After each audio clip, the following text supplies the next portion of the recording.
കർത്താവായ യേശു ക്രിസ്തു മറിയയോട് പറയുന്ന ഒരു വേർഡാണ് മറിയേ എന്ന് പറഞ്ഞു. അവൾ തിരിഞ്ഞ് എബ്രായ ഭാഷയിൽ റബ്ബൂനി എന്ന് പറഞ്ഞു. ഞാൻ ഈ ഒരു പ്രത്യേകമായിരിക്കുന്ന ഭാഗത്ത് നിന്നുകൊണ്ട് നിങ്ങളെ ചിന്തിപ്പിക്കുവാനാണ് ഞാൻ ആഗ്രഹിക്കുന്നത്. Recognize the voice of God. അപ്പൊ ഈ മഗ്ദലക്കാരത്തെ മറിയ എന്ന് പറയുന്നത് 7 ഭൂതങ്ങൾ വിട്ടുപോയതായിരിക്കുന്ന ഒരു മറിയയാണ്. വേദപുസ്തകം നമ്മൾ പഠിക്കുമ്പോൾ പുതിയ നിയമത്തിൽ ഒത്തിരി മറിയമാരെ നമ്മൾ കാണുന്നുണ്ട്. അതിനകത്ത് എക്സെപ്ഷണലായിട്ട് നിൽക്കുന്ന ഒരു സ്ത്രീയാണ് മറിയ എന്ന് പറയുന്നത്. നിങ്ങൾക്കറിയാം, കർത്താവായ യേശു ക്രിസ്തു ഉയർക്കപ്പെടുന്നത് ആ സമയത്ത് യേശു ക്രിസ്തുവിന്റെ കല്ലറയ്ക്കിലേക്ക് ഓടിക്കടന്നു പോയതായിരിക്കുന്ന ചില സ്ത്രീകൾ ഉൾപ്പെട്ടവളായിരുന്നു ഈ മഗ്ദലക്കാരത്തെ മറിയ. ഈ മഗ്ദലക്കാരത്തെ മറിയ കല്ലറയുടെ വാതുക്കൽ നിൽക്കുകയാണ്.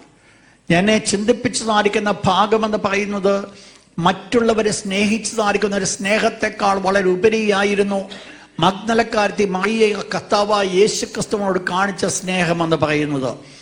വീണ്ടും ഒന്നുകൂടെ കല്ലറയ്ക്ക് അകത്തേക്ക് നോക്കിയപ്പോൾ 2 ദൂതന്മാർ, ഒരാൾ തലയ്ക്കലും ഒരാൾ കാൽക്കലും വെള്ള വസ്ത്രം ധരിച്ചുകൊണ്ട് ഇരിക്കുന്നതായിട്ട് കാണുന്നുണ്ട്. അവിടെ ഒരു സംസാരം നടക്കുന്നുണ്ട്. അതിനുശേഷമായിട്ട് തിരിഞ്ഞു നോക്കിയപ്പോൾ യേശു നിൽക്കുന്നൊരു കാഴ്ച കണ്ടു. അതിനുശേഷമാണ് കർത്താവായ യേശു ക്രിസ്തു അവളുടെ പേരിൽ വിളിക്കപ്പെടുവാൻ ഇടയായിത്തുന്നത്. മറിയേ എന്നുള്ള പേര് വിളിച്ചപ്പോൾ അവൾ തിരിച്ച് ഉത്തരം കൊടുത്തതാണ് എന്നെ വളരെ ചിന്തിപ്പിച്ചത്. നേരത്തെ അവൾ ചിന്തിച്ചത് അവൻ തോട്ടക്കാരനാണെന്ന് ചിന്തിച്ചുവെങ്കിൽ തൻ്റെ പേര് പറഞ്ഞ് കർത്താവ് തന്നെ വിളിക്കുമ്പോൾ വേറെ ഒന്നും അവൾക്കൊരു ഡൗട്ട് വന്നിട്ടില്ല. അവളുടെ അധരങ്ങൾ കൂടെ ആദ്യം കടന്നു വന്ന വേർഡ് ഇതാണ്, റബ്ബൂനി, ഗുരുവേ എന്നുള്ള വേർഡ്.